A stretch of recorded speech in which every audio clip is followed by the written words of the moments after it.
Hey there, I'm Sarah Johnson, 28 years old, and trying to make a name for myself as a novelist here in Chicago. Before we dive into my story, do me a favor, hit that subscribe button. Trust me, you're going to want to hear this. So there I was living in a cramped little apartment downtown, juggling my writing career with a part-time barista gig. Glamorous? Not even close. But I was managing. My family has always been a huge part of my life, especially my Aunt Linda and her son, Matt. They're practically my second home. Every weekend, I'd stop by their place. Aunt Linda's been raising Matt on her own for years, and it hasn't been easy. I'd help out where I could, doing chores, keeping Matt company. He's a tough case. At 25, Matt was still bouncing from one job to the next, hanging out with the wrong crowd. I kept nudging him to consider community college, hoping it would give him some direction. "You're smart, Matt. Why not give college a shot?" I'd tell him. He'd just shrug and mutter, "What's the point? It's not going to change anything." Aunt Linda, bless her heart, would always defend him. "Matt's just figuring things out, Sarah. He'll come around." I'd hold back from saying what I really thought, but deep down, I knew something was wrong. Even my boyfriend, Jake, a paramedic, noticed. We were having dinner one night when he said, "Sarah, I've got to be honest, something's off with Matt. The way he looks at you sometimes. It's not right." I brushed him off. "He's family, Jake. We stick together, no matter what." Jake just shook his head. "Sometimes it's the family you need to watch out for the most." I didn't want to hear it. Matt was my cousin, end of discussion. Sure, he had issues, but who didn't? Little did I know, Jake's words would come back to haunt me. It was a regular Tuesday night. I was curled up on my couch, working on a chapter when my phone rang. It was Matt, and he sounded panicked. "Sarah, I need you now. It's an emergency." My heart raced. "Matt, what's wrong? Are you okay? Just come over. Please, I can't explain over the phone." Without a second thought, I grabbed my keys. Family first, right? I had no idea that I was driving straight into a nightmare. The drive to Aunt Linda's felt like it took forever. My mind raced with 100 different worst-case scenarios. What kind of trouble had Matt gotten into this time? When I finally pulled up, the house was dark except for a faint light coming from the kitchen. Something felt off, but I shoved the feeling aside. Family needed me. Stepping through that door would turn out to be the worst mistake of my life.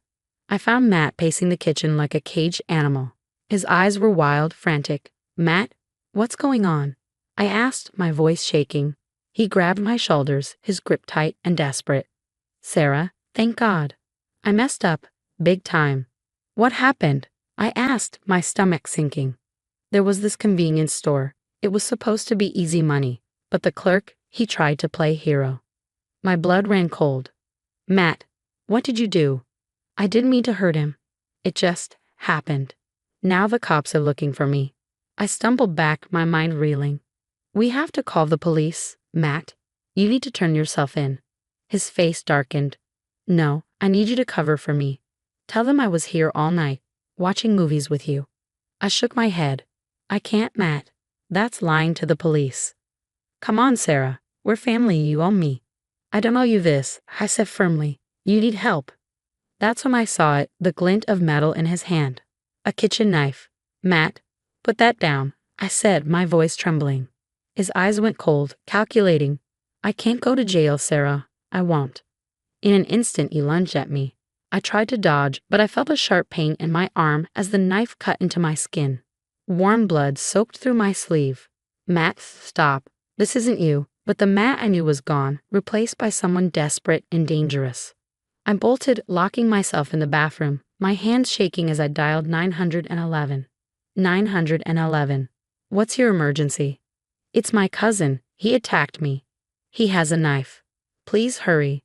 I could barely get the words out, my voice trembling. From the other side of the door, I heard Matt banging, his voice filled with rage, completely unrecognizable. "Sarah, open this door. You can't do this to me."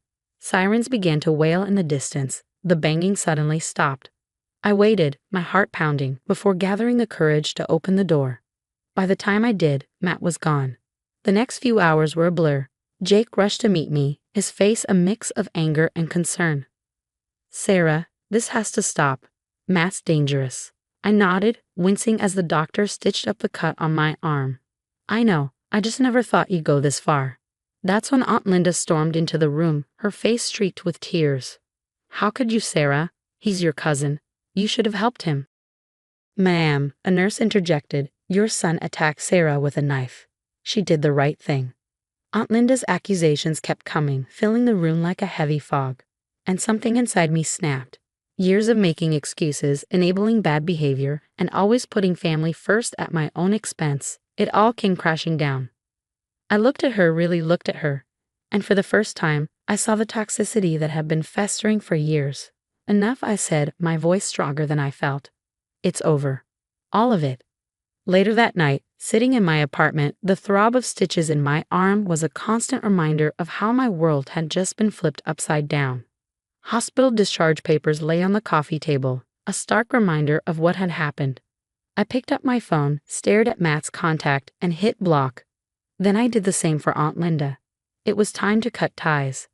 The next day, I headed to the police station.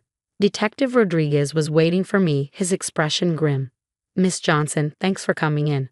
We need to talk about Matt. I nodded, bracing myself. What do you need to know? We believe your cousin might be involved in a series of robberies and assaults. Can you tell us exactly what happened that night? I took a deep breath and spilled everything. The panicked call, Matt's confession about the robbery, his desperate plea for a fake alibi, and then the knife. He just snapped. I've never seen him like that before. It was like he was a stranger. Rodriguez leaned forward, his voice steady. You did the right thing coming forward. We'll make sure you're protected. As I left the station, my phone buzzed. It was Jake. How'd it go? It's done. I told them everything. I'm proud of you, Sarah. Want me to come over? I hesitated. Actually, I think I need some time alone to process. That night, I sat at my laptop, my fingers flying across the keyboard. Words poured out of me, stories of betrayal, family, and the hard choices we sometimes have to make. It was cathartic, turning my pain into something meaningful. A few days later, I found myself in a community center, surrounded by strangers with haunted eyes, a support group for victims of family violence. A woman named Tanya was speaking, her voice steady despite the tears in her eyes. My brother. I thought he'd always have my back, but when he raised his hand to me, I knew I had to walk away. It was the hardest thing I've ever done, but also the most freeing. Her words hit home. After the meeting, I approached her. Tanya, I'm Sarah. Your story, it really resonated with me. She smiled warmly. First time here? I nodded, rolling up my sleeve to reveal the bandage. My cousin, he. Tanya gently placed a hand on my shoulder. You're brave for being here. It gets easier, I promise. Weeks passed. I threw myself into my writing and therapy, finding solace in Jake's support. He was always there with a warm hug or a listening ear. I started to feel like I was rebuilding my life, piece by piece. But then one afternoon, my phone rang. Unknown number. Hello? Sarah, it's Linda. My blood ran cold. Aunt Linda, I told you not to. Please just listen. Matt's in trouble. He needs you. We're family, remember? I gripped the phone tighter, my voice steady. Family doesn't try to stab you, Aunt Linda. I'm done. How can you be so selfish after everything we've done for you? I ended the call, my hands shaking. Jake found me an hour later, curled up on the couch. Hey, what happened? I looked up at him, feeling exhausted. I think I need to get a restraining order. Just as I was beginning to regain some control, Detective Rodriguez called. Miss Johnson, we've got him. Matt was arrested in Nevada for another crime. They're bringing him back to Chicago. I let out a breath I didn't realize I was holding. It's over. Not quite, Detective Rodriguez said. We'll need you to testify. Can you do that? I thought about Tanya, the others in that support group, and the story I was writing. This wasn't just about me anymore. It was about breaking the cycle, about standing up and saying enough is enough. Yes, I said, my voice stronger than I expected. Yes, I can do that. As I hung up, I realized something. This was the start of something new. For the first time in a long time, I felt hopeful. Months flew by like pages in a book. There I was, standing in front of a packed bookstore, my novel-cutting ties clutched in my sweaty palms. The publisher's rep gave me a thumbs up from the back of the room. I cleared my throat. Good evening, everyone. I'm Sarah Johnson, and I'm here to read from my debut novel. As I read, I saw heads nodding, tears being wiped away. My story was resonating with people. After the reading, a young woman approached me, her eyes red-rimmed. Your book, it's like you've lived in my shoes. Thank you for writing it. I smiled, a warmth spreading through my chest. You're not alone. That's why I wrote it. Just as I finished signing the last book, my phone buzzed. It was Detective Rodriguez. Miss Johnson, we need you to come down to the station. There's been a development in Matt's case. At the station, Rodriguez dropped a bombshell. We've linked Matt to a cold case, a fatal hit and run from 3 years ago. The victim's family has been waiting for justice. I felt the room spin. Of God, I had no idea. Your testimony is more important than ever now. Are you still willing to take the stand? I nodded, my resolve hardening. Absolutely. As I left the station, my phone rang again. It was Aunt Linda. Sarah, please. I know I've made mistakes, but Matt needs you. He's facing serious time. Just speak to the judge. Tell them he's a good boy who made a mistake. I took a deep breath. Aunt Linda, listen to me. Matt isn't a good boy who made a mistake. He's an adult who's made terrible choices. He attacked me with a knife. He killed someone in a hit and run. I can't lie for him. I won't. But we're family. How can you turn your back on us? Family doesn't mean enabling destructive behavior. I'm done. Please don't contact me again. I hung up, feeling a weight lift off my shoulders. The day of the trial arrived, and as I took the stand, I saw Matt for the first time since the attack. He looked small and defeated, but when our eyes met, I saw a flash of the anger that had always simmered beneath the surface. Miss Johnson, can you tell the court what happened on the night of April 15th? I took a deep breath and told my story, every detail, every fear, every moment of betrayal. When I finished, the courtroom was silent. The verdict came swiftly, 20 years. Weeks later, I was back at the bookstore for another signing when Jake showed up, looking nervous. He approached me and dropped to one knee, pulling out a ring. Sarah, you're the strongest person I know. Will you marry me? Tears welled up in my eyes. Yes, 1,000 times yes. As we celebrated that night, my phone buzzed with an email. I nearly dropped it when I read the subject line. Hollywood's calling. Babe, they want to turn your book into a movie. You did it, Sarah. You turned all that pain into something beautiful. I looked at Jake, then at the ring on my finger.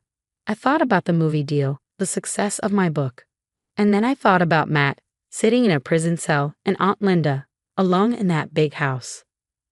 No, I said, smiling, we did it. I couldn't have done any of this without you, without the support group, without everyone who believed in me. As we toasted to new beginnings, I realized something. The family you choose, the one you build with love and trust, is the one that truly matters. This intense story of betrayal, family loyalty, and personal growth has come to an end. At what point do you think family loyalty should end? Was Sarah right to testify against Matt, or should she have protected him despite his actions? We'd love to hear your thoughts in the comments. Have you ever had to choose between family loyalty and doing what you believed was right? How did you handle it? If this story resonated with you, please hit that like button and subscribe for more thought-provoking content.